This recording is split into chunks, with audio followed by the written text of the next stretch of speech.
बांझपन, एक औरत की दुख भरी कहानी। मीरा आज फिर से अटैची खोल छोटे छोटे कपड़ों को देख रही थी जिसे उसने कभी बड़े शौक से खरीदा था। तभी दरवाजे पर दस्तक हुई। लगता है रमेश आया है। आंगन में साइकिल रखने की आवाज़ हुई। मीरा झट से कपड़े को अटैची में डालकर खटिया के नीचे ढकेल दी। अरे तुम इस हालत में इस तरह क्यों बैठी हो? रमेश ने मीरा से पूछते हुए हाथों का सहारा देकर खटिया पर बैठा दिया।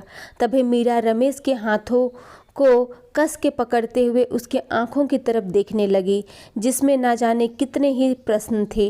रमेश सब कुछ समझ रहा था। उसने मीरा को सांत्वना देते हुए कहा, सब ठीक हो जाएगा, लेकिन वह खुद ही एक डर में था कि इस बार भी कहीं। मीरा और रमेश किसी रिश्तेदार की शादी में मिले थे, फिर प्रेम विवाह। रमेश साइकिल रिपेयरिंग का काम करता था, मीरा घर पर सिलाई का। शादी के बाद 5 साल में 2 बार मीरा माँ बनते बनते रह गई थी। हर बार उसके गर्भवती होने पर कुछ ना कुछ दिक्कतें होती और बच्चा गिर जाता। मीरा बेचारी के सारे सपने पल में टूट जाते थे। आसपास की औरतें उसे कभी बांझ कहती तो कभी अपने बच्चे को उसके सामने जाने ना देती। उसका हृदय यह सब देख व्यथित हो रहा जाता था।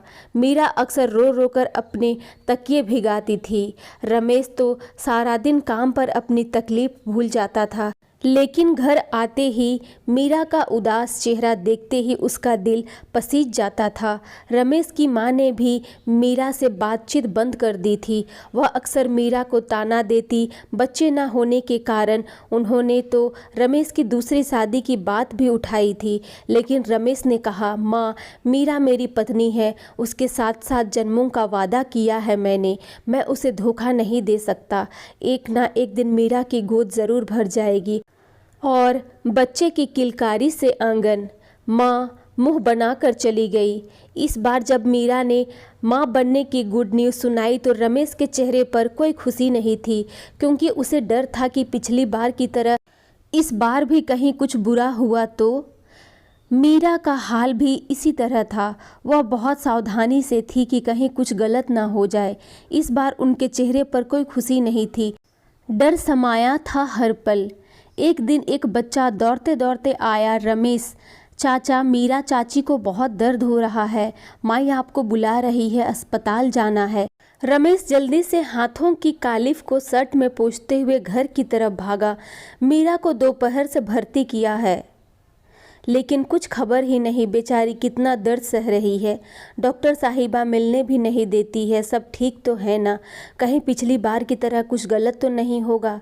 अरे गार्ड भैया, हमें हमारी पत्नी से मिलने तो दो, एक बार देखे तो कैसी है। अभी मिलने का समय नहीं है, कुछ होगा तो डॉक्टर तुम्हें खुद ही बुलाएंगे। चुपचाप बाहर बैठकर इंतज़ार करो। बाहर मेरे जैसे लोगों की भीड़। हंसी। वह मातृत्व गार्ड है। औरतों की चीखने की आवाज़ आती है, फिर बच्चे के रोने की। किसी को लड़की तो किसी को लड़का होता है। ना जाने सिस्टर कब रमेश को बुलाएगी। रमेश का दिल दहला जा रहा था। डर से, मीरा ठीक तो है ना? यह मीरा देवी के घर से कौन है? 3-4 बार बुलाने पर रमेश की आंख खुली। रमेश मच्छर के काटने से सो नहीं पा रहा था। कुछ देर पहले ही उसकी आंख लगी थी। फिर नर्स की आवाज़ से आंख खुली। बेटी हुई है। रमेश तो खुशी से झूम उठा था। नर्स ने जैसे ही बच्ची को दिखाया तो रमेश के आंखों में आंसू उमड़ पड़े। मीरा और रमेश एक दूसरे को देखकर सिर्फ रो रहे थे। यह खुशी के आंसू थे। इस बच्ची ने उन्हें दुनिया की सारी खुशियाँ दे दी जिसका वह सालों से इंतज़ार कर रहे थे। मीरा आज फिर से उन कपड़ों को निकाल रही थी अपनी बच्ची के लिए। धन्यवाद। ये स्टोरी अगर आप लोगों को पसंद आए तो मेरे चैनल को लाइक एंड सब्सक्राइब ज़रूर करें।